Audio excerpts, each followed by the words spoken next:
Sveiki, broliukai ir sesutės.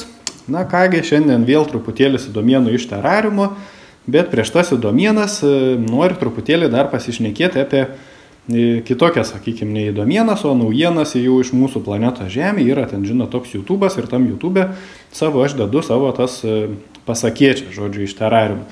Ir matytam YouTube'ui nelabai patinka tos mano pasakėčios. Kažkaip turbūt ne visus autorius palaiko tas YouTube'as ar pasakorius, sakykime, autorius gal ir palaiko, pasakorius žodžių nepalaiko, tai išjunginėja pastoviai jisai komentarus, kad negalima būtų komentuoti. Tai aš vis įjungiu juos, bet praeina ten kažkiek tai laiko, ar pusvalandis, ar 2 valandos, nu kada kaip pavyksta, ištisai nesėdžiu aš prie to telefono ar ten kompiuterio. Tai ir randu, kad vėl jie yra išjungti tie komentarai ir su YouTube'u tikrai aš nekariausiu ir nejunginėsiu, kuris ten greičiau jungs ar išjungs ar daugiau kartų ten išjunginės, nes turiu ir kitų užsiėmimų gyvenime, ne tik tai su YouTube'e jungtukus junginėti. Tai dėl to, manau, ir atidarysiu artimiausių metų jau kanalą ir Rumble ir turbūt ir Rumble gal bus toks kaip ir pagrindinis, aišku, kelsiu ir į tą YouTube'ą, kol dar ten priiminėsis tas pasakėčias mano, bet matyti ilgai tas nesitęs ir vis tiek teks visiems klausytojams irgi turbūt pereiti į Rumble. Nu, dar noriu pasakyti, kad yra ir TikTok'e irgi lygiai taip pat terariumo pasakėčios, tai galite ir TikTok'e, bet TikTok'e ten tik tai iki 10 minučių, o ilgesnių video, nu, ten kaip ir, nežinau, man bent jau nepavyksta įkelti, juos tiesiog paima ir nukerpa tas TikTok'as, tai matyt, kad vis tiek bus tada pagrindinė ta svetainė Rumble, o gal į Rumble pavyks ir ilgesnius negu 15 minučių, nes YouTube'ai pas mane yra 15 minučių, o kitaip ten reikia visokių ten identifikacijų ir visokių registracijų ir ten visokių žodžių dalykų, kur nelabai man patinka visokie tokie dalykai ir apskritai nemėgstu aš niekur čia labai smarkiai registruotis, tai ir YouTube'e irgi tuo labiau. Tai užtat ir yra ten tik 15 minučių video, o galbūt Rumble'e bus kitaip, kol nepabandžiau, nežinau, tai negaliu pasakyti. Tai tiek va turbūt bus čia truputį naujienų, sakykime, apie tos komentarus, o dabar perėsime jau prie įdomienų iš terariumo. Nu ir kasgi tam terariume dabar. Bidonas, žodžiu, nori paskelbti ten nacionalinę klimato kažkokią, taip čia pasakyti, nežinau, situacija ar emergency angliškai, nežinau kaip čia įsiverstų dabar. Nu, žodžiu, kažkokia jau, žodžiu, ta situacija, kaip lietuviškai būna tos situacijos irgi, na, irgi nežinau. Nu, žodžiu, situacija, kuri ten suteikia daugiau, žodžiu, galių visokių tam nevidono, tarnui, bidonui, nu, aišku, nieko jis ten nesprendžia, yra kas už jį viską įsprendžia, bet kalbanti galva vis tiek yra bidonas. Nu, tai va, žodžiu, ta kalbanti galva jau dabar aletai svarsto, nu, iš tikrųjų tai ten nieko nesvarsto, nes vienas dalykas, tu galvoj ten tarp tų ausų nieko nėra, o kitas dalykas, netgi jeigu ir būtų, niekas ten jiem nieko neleistų svarstyti, tiesiog gauna komandas, kaip ir praktiškai visi yra nevidono tarnai, jie tiesiog gauna komandas, yra kalbančios galvos ir šneka tai, ką jiems duoda, sakykime, arba ir tai, ką jiems reikia. O jeigu tik tai pradeda šnekėti ne tą, ką reikia, tai labai ilgai niekas jų nelaiko ten tuose kėdėse, kaip sakant, štai jie ir būna pašalinti.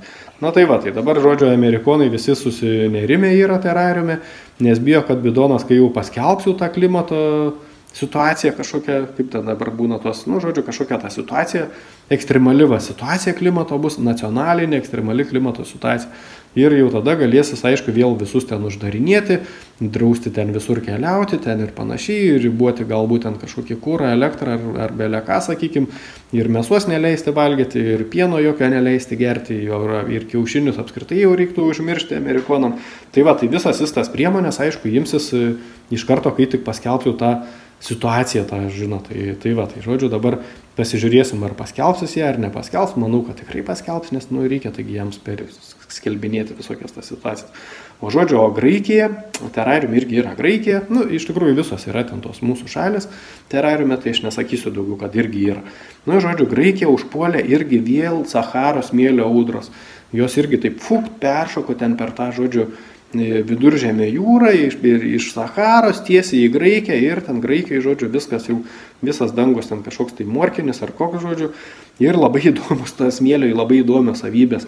Smėlio savybės, žodžiu, yra tokios, kad, aišku, jisai limpa prie magnetų visą laiką tas Saharos smėlis ir dabar, aišku, jau dar nustatė vietiniai gyventojai, kad jis ne tik limpa prie magnetų, bet jis ir dega visai neblogai. Na, bet aišku, ten vietiniai sinoptikai, tie irgi nevidono klapčiukai, tai jie sako, kad tas smėlis Saharos yra nepavojingas ir ten, jeigu kai lyja lietus, žinot, lyja toks tas lietus raudonas ar koks jisai, žodžiu, tai sako, galit vaikščioti ant lietaus, ten lakstyti, žodžiu, čia jisai nekenksmingas sveikatai, žodžiu, niekam nekenkia, tai netgi naudingas, čia kaip vos ne kaip purvo vonės, tik tai jos nemokamai krenta iš dangaus. Tai va, tai žodžiu, čia taip jau tie šūdmokslininkai patarė jau graikams, kad jau reikėtų, kaip sakant, džiaugtis ir mėgautis nemokamam tom purvo voniom, o protingi žmonės, aišku, supranta, kad tai krenta čia ne joks nesmėlis ir visai ne iš Saharos, o krenta tiesiog nuodukai ir yra masiškai nuodijami žmonės ten tam terariume. Tai va, tai čia iš Graikijos tokia buvo įdomiena. Paskui kas čia dar? Dar terariume yra du pagrindiniai tokie, kaip čia pavadinkim, daktarai, medikai, tai yra, pats pagrindinis, aišku, tai biliukas yra tenais, kaip pas mumis yra Bilas Geitsas, tai terariume irgi yra ten toks biliukas, irgi Geitsas, žodžiu, ir jis labai gerai ten išmano visą tą, sveikatos jis visai neišmano, bet jis labai gerai išmano mediciną ir, aišku, rūpinasi visų gyventojų sveikata. Jis rūpinasi pats tiek, kiek gali, bet aišku, kadangi čia gyventojų daug yra tam terariume, tai vienas nepriepia, tai aišku, jo yra dar ir toks statytinis Tedrosas pasaulinės sveikatos organizacijos, jisai tenai sėdi ir jis irgi dabar rūpinasi, dabar jau bus greitai viso pasaulio pagrindinis jau daktariūkštis, o pasaulinė sveikatos organizacija, žodžiu, yra sukurta Nevidono ir visi Nevidono tarnai ten ją remia, moka visokius ten mokesčius į tą organizaciją ir išlaiko ir panašiai. Ir Amerikoje irgi jau yra netgi pradėti platinti jau plakatai, kad pagrindinis pasaulio daktaras tai yra būtent tas Tedrosas. Aišku, ten tas plakatas yra toksai, kaip sakykim, tiesos nemažai parašyta tam plakate yra. Ir aišku, kad jau čia neprideda tam Tedrosui populiarumo ar tai pasauliniai sveikatos organizacijai, nes jau nemažai žmonių yra jau, kurie supranta, kad ta pasaulinė sveikatos organizacija, tai jinai su sveikata yra susijusi tik tai tiek, kad jinai stengiasi sugadinti žmonėms tą sveikatą. Tai jau turbūt daugiau ir daugiau tokių atsiras ir aišku, ir jau ir protestuoja žmonės ir visai kaip šneka, sakykim, ir tie dundukai vienas po kito jau pradeda suprasti, aišku, ne viską jie supranta, iš pradžių pradeda suprasti vieną kažkokį tai aspektą to gyvenimo, o paskui žiūri, kad ir kitas, ir trečias, ir penktas, ir 10, ir žiūri, kad nėra nei vieno gyvenimo aspekto, kur nebūtų melas ir kur nebūtų Nevidono tie tarnai visi primelavę per savo visokias melagienos priemonės ir aišku, vaikų durninimo programas visokias ir panašiai, kurias mokyklose ten juos mokina ir taip toliau. Bet apie tai dabar nesiplėsim.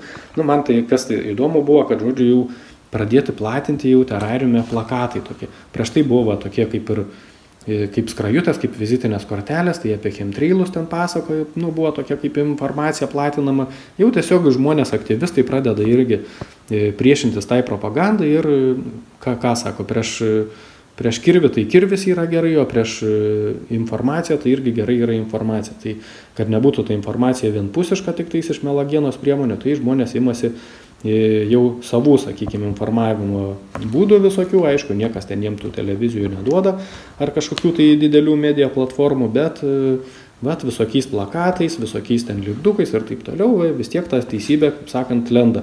Ir ne veltui ten visi tie Nevidono tarnai, kada jie rinkosi pasauliniam ekonomikos forume, tai jie sakė, kad dabar artimiausius 2 metus tai numeris 1 yra kova būtent prieš teisybę. Kad niekur nebūtų įmanoma išgirsti jokios teisybės, o žodžiu, visa teisybė bus vadindama dezinformacija ir ten ir klaidinanti informacija ir žodžiu, melaginga informacija bus vadinama. Iš tikrųjų, tai čia tik tai teisybė jie taip vadino, o jų teikiama informacija tai bus vienintelė tai tiesa, kurią jau, žodžiu, jie tik tais gali pasakyti ir taip vadinama iš patikimų informavimo šaltinių, žodžiu. Tai čia, žodžiu, priminsiu, kad apie terariumą kalba, pas mus, aišku, yra viskas atvirkščiai, pas mus tai iš tikrųjų ten visokių konspiracinių teoretikų pilnas internetas yra aišku, visokias melagingas informacijas platinam, o teisinga informacija, aišku, visą laiką yra iš oficialių šaltinių, iš ministerijų įvairių puslapių, ten ir organizacijų visokių puslapių. Nu, turbūt jau jūs supratot, aš jau visų nevardinsiu, vis tiek visi čia suaugę žmonės klausotės, čia ne vaikam yra tos pasakėčios. Nu va, kas čia toliau? O Argentinoje, žodžiu, priešai sėdantis tas Milėjus yra nusprendę, kad dabar mokslas turėtų būti jau mokamas Argentinai. Na, iš tikrųjų, tai aš čia nieko blogo nematau, kad mokslas būtų mokamas, nes tada jis nebūtų privalomas, nes dabar tai aišku visur yra daugumoje, sakykime, terariumo tų administracinių teritorijų, ta mokyklų bukinimo programa, jinai yra privaloma visiems vaikams, nu, tai va, jeigu jis pasidarytų mokamas, tai jau tu visą laiką gali sakyti, kad aš neturiu pinigų ir vaiką pats mokinsiu nemokamai, kaip sakant, ir nereikės, kaip sakant, tų programų kišti vaikui į galvą, kur 99% yra melagienų visokių pridėtų, nu, arba panašus kažkoks procentas. Tai va, toliau. Tai aišku, ir ten, aišku, žmonės, dar grįžtant prie Argentinos, visi išbėgo iš karto protestuoti, kaip čia dabar jau nebebus jų vaikai mulkinami ten tuose mokyklose ten ir taip toliau. Nu, priminsiu vėl čia apie terariumą ir, žodžiu, jie nepatenkinti, kad vaikai nemulkinami bus. Nu, žinoma, čia dėl tokių dalykų gali tik tais dundukai protestuoti. Nu, kitas klausimas, aišku, kodėl tada renkami pinigai iš tų dundukų, jeigu ir už tos pinigus jau nebebus mokami vaikai. Nu, bet čia tų klausimą dabar nenagrinėsim irgi, gal paliksim ateičiai.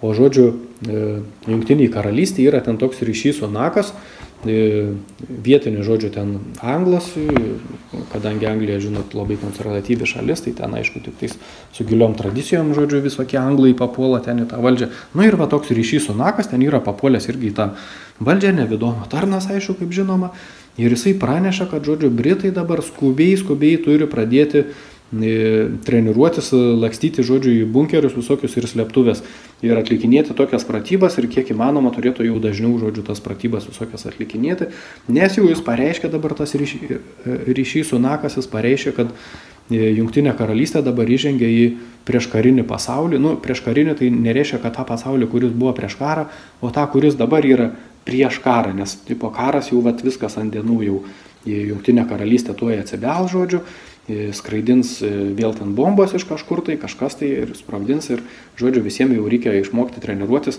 greitai bėgioti į tas slėptuves. Na, dar įdomi tokia informacija pasiekė, kad jau tų slėptuvių ten per visą tą Jungtinę karalystę ten ar 200 kažkelios tik tai slėptuvės. Tai labai įdomu, kaip ten jie talpinsis į tas slėptuvės. Gal jie tiesiog lapelius ten dės su vardu ir pavardė ir jeigu tas lapelis pasislėpė slėptuviai, tai skaitys, kad jau ir tas žmogus jau saugus. Nu, vis tiek išliks kažkokia tai informacija, jau bus tas vardas pavardė, žodžiu, dar ir galės ir asmens kodą ten užrašyti, žodžiu, bet ir kaip ir neprapulso, paskui jau ką skaitmenizuos ir antrininkai taigi gyvens, čia nieko tokio. Galva turbūt tam tikslu ir yra tos ten 200 slėptuvių toj visoje Jungtinėje karalystėje. Nu, turbūt apie slėptuvės ir baigsiu. Matysiu, kaip čia, kaip ir sakiau, įkurti tą naują kanalą Rambliai. Ir ką, žinau, labai laukiu iš tikrųjų iš tų komentarų, labai man jie patinka ir tų klausimų laukiu, bet vat, per tą YouTube tos galimybės kaip ir nebeliko, aš taip suprantu, nes jeigu jau ten jie pradėjo, tai nemanau, kad jie ten atstatys ten tos komentarus. Nu, pagyvensim, pamatysim. Tai lauksiu dabar jūsų jau ir tam Rumble.